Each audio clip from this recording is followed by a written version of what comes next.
Hi, I'm Quinn, and I'm autistic. Are you stressed right now? I hope not. Nobody likes being stressed, but there seems to be a lot of it about lately. Even people who are apparently winning at life seem to be complaining about an awful lot these days. If I asked you to describe emotional stress to me, what do you think you'd say? Most people tell me about a specific kind of feeling. They'll describe tears, raised voices, and flying accusations as evidence of someone else's stress. Emotional stress is the consequence of our misfortune, discomfort, and regret. But did you know that emotional stress comes in 3 different types, at least 2 of which barely seem to get a mention, despite their massive impact on neurodivergent lives? Not talking about them hasn't helped us one bit, so perhaps it's time one of us steps out of the shadows and spells it out. Most autists have had a pretty rough time of it when it comes to finding practical, worthwhile help with curbing or managing our stress, and part of the problem seems to be that most therapists don't quite get what we mean when we say emotional stress, which means we get ever more, stressed trying to tell them. Like any problem in life, it's impossible to fix it until you understand it, have the language to express it. So, get yourself a cuppa, sit yourself down, and let's have a chat about the 3 different kinds of emotional stress.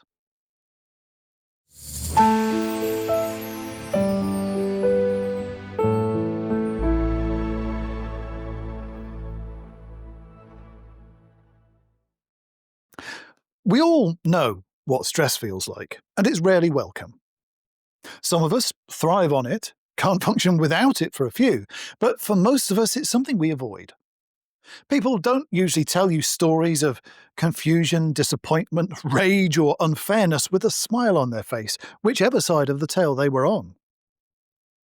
Stress isn't considered a disease in its own right, but we've all heard of stress-related illnesses.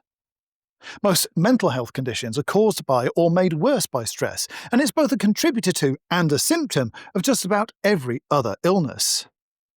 You can even be stressed by one's own stress-related illness. A material under stress is being pushed towards its limits, on the verge of breaking or deforming, and the same applies to our stressed states of mind. Emotions that make us feel closer to malfunctioning or breaking down are stress emotions. Those that show us we're unwelcome, unwanted, or in the wrong, like frustration, rejection, anger, or misery. Those emotions, and others that go along with them, are what we usually think of as emotional stress. But you and I know that's not the whole picture. So let's call that particular kind of emotional stress feelings. They're not actually the thing causing the stress, they're our emotional reactions to the stressors. When an autist like me complains of difficulty with stress feelings like these, it's often not their own that are causing the bother. Lots of us are especially sensitive to other people's affective states. We comprehend their feelings by experiencing an analogue of the same emotional state ourselves, and when those folks are stressed, we feel some of it too. So, the focus from our viewpoint might not be managing our own stress feelings, but calming down the people around us so their stress can't rub off on us.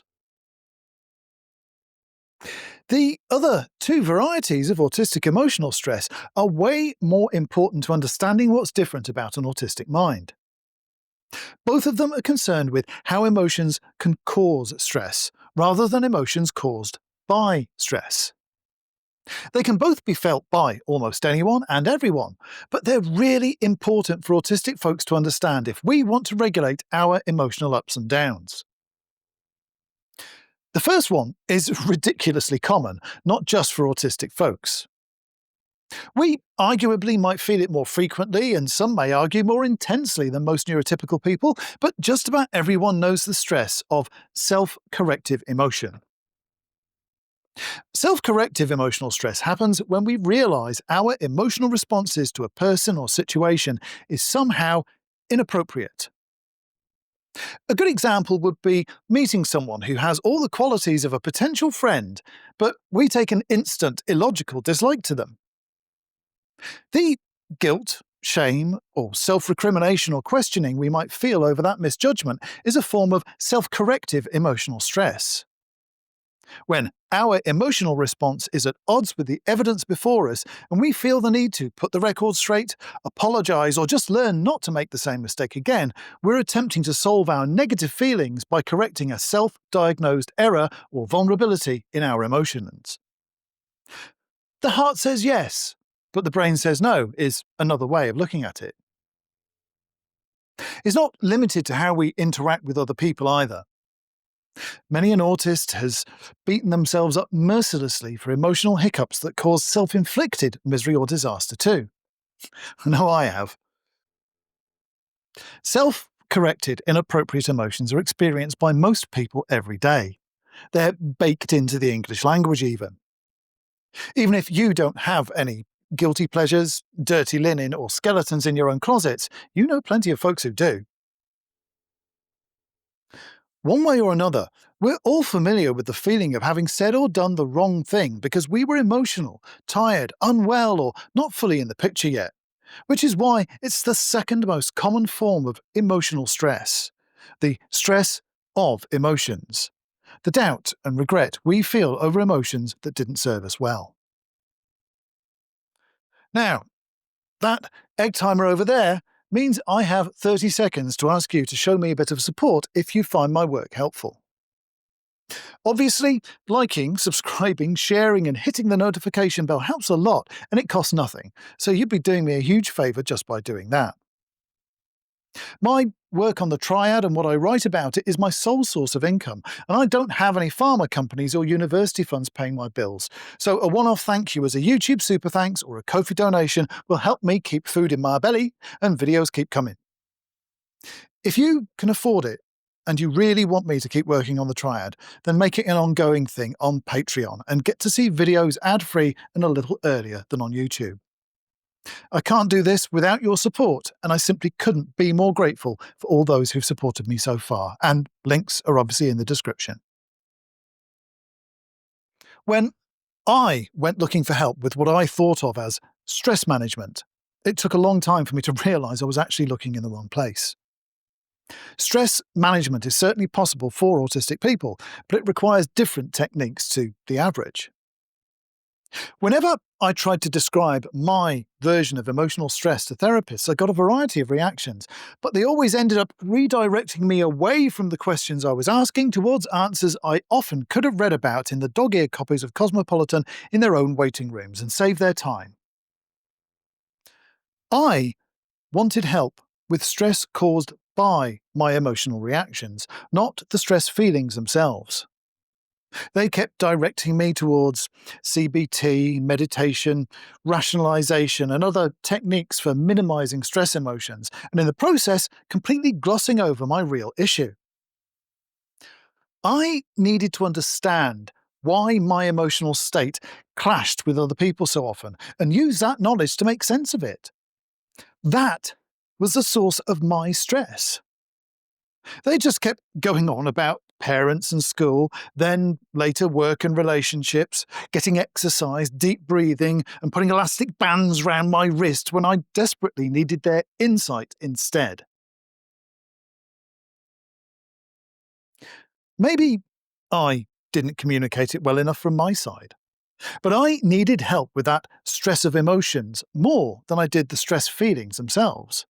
But I was also looking for guidance on another emotional stressor which I felt I had little control over and was probably the one that caused me the most bother.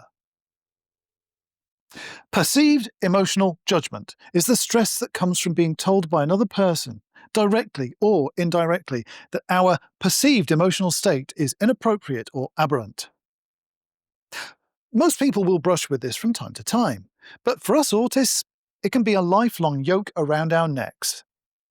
It's not nice being accused of being something you're not and never have been. But It's not just when we get falsely accused of engaging in wrongthink. We see it and feel it in people's non-verbal behaviour too. The doubts and suspicions based on whatever assumptions they've made about what's going on in our heads and our hearts. There are occasions when we'll be rebuked and we'll realise we're in the wrong and we'll start apologising and explaining, but that just transforms the perceived judgment back into self-corrective stress, which is easier to handle. Where it hits us hardest is when we're being grossly misjudged, and that happens way more often than even the most enlightened non-autists ever seem to realise. I lost count long ago of how many times I've been accused to my face of having actual thoughts or feelings that I'm horrified by. The very idea that someone could think I was capable of such unpleasant thoughts, or that I could ever revel in someone else's misfortune, repulses me to the core. But, thankfully, misrepresentations as gross as that aren't every day. Way more common is being told I'm obviously feeling annoyed when I'm actually happy, bored when I'm concentrating, or being evasive when I'm looking for clarity. I know it's mainly because my expressions and my body language are, well, there's no other way of saying it. They're autistic. It's not that autists have got some characteristic gait or some secret handshake people can look out for, just that none of us are as good at conforming to the local social standards and customs as the NT people we're engaging with. So, misunderstandings are inevitable. Unfortunately, 9 times out of 10, the misunderstandings cast us as the villain or the fool, leaving us to explain through a haze of emotional stress caused by someone else's perceived emotional judgment. It's perhaps the most frustrating of the 3 emotional stress types to get across to someone else, because nobody likes the implication that they could be a poor judge of character. It's one of the biggest barriers to autistic communication in relationships, yet it seems to be the one the psychiatric and counselling professions seem the least well equipped to acknowledge. They're often as guilty as Joe Public of imposing their own inaccurate emotional assessments upon us and declaring them as objective reality. In a nutshell, being told that you're feeling something you're not, or that you're motivated by goals that would never cross your mind, doesn't feel nice at all. But it's something autists have to deal with in almost every interaction with another human, including those nearest and dearest to us. So, those are the 3 types of emotional stress that I identified as the primary emotional triggers for autistic people.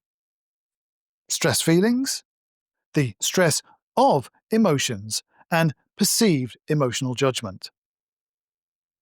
I'll be talking a lot more about managing the 3 varieties of autistic emotional stress in videos and articles to come as we delve deeper into the autistic triad of distinction. The triad is a way of making sense of what makes life difficult for autistic people in the modern world, rather than a list of deficits, by helping us focus on the 3 main differences between us and the rest of the world: our emotions, our senses, and our need for clear information, or our sense of veracity. If you'd like to know more, then just follow the link above or in the description to watch the first few videos in the series, aptly called How I Made Autism Make Sense. Until I was able to separate and identify the stress feelings, the stress of emotion, and the perceived emotional judgment as sources of the overall emotional stress in my life, I wasn't able to get to grips with managing it. And that's been a lifesaver in recent years. Regular viewers know how tough a time my family and I have had lately, and I know I'd not have got through it without the ability to rationalise everything and plot out the effects of emotional stress upon my well-being. If you're autistic yourself, I hope I've helped nudge a few neurons in the right direction to help you feel a little more in control and ready to work out where you can plan and prioritise to avoid or negate your emotional stress. Either way, it was a pleasure to have you here, and I look forward to seeing you again next time. Until then, I'm Quinn, and I'm autistic. Thank you for watching.